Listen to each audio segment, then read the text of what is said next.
احمد ولاتیەکی عفرینێ ji gundê Bilbilê ye. Ji heyama bîst rojan ve li gel hevjîna xwe gihaya bajarê Qamişlo. Dayîk û bavê Ehmed li gel 10 kesên din ji malbata wî li navçeya Rifetê a Sêmanê. Ew hewl dide bu wan re têkiliyê bike. Kesûkarên wî di rewşeke mirovî zehmet dene û hemû rê li pêş derketina wan ji wê navçeyê girtîne.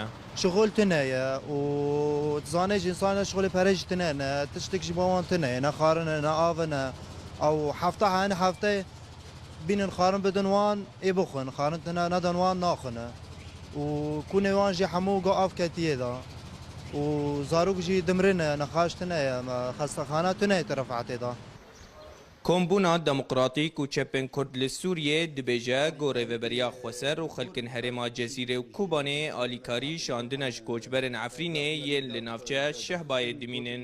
Lê ew dibîne ku vegera xelkên Efrînê ji malên xwe girêdayî vekşandina artêşa Tirkiye û çekdarên dijberiya Sûriye ji herêmê.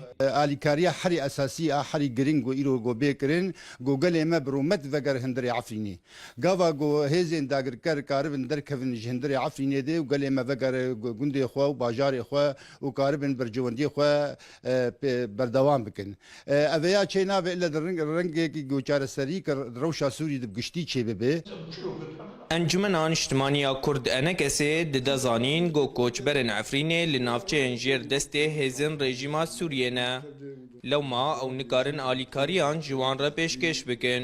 Cî nîzam lê heye û em nikarin bigên wî cî bes îro em kar dikin li nav dewletê Ewropî be, çi Fransî be, çi Brîtanî be, çi Amerîkî be, çi Tirk bin ge ev milletê xwe vegerînin erda wî ne.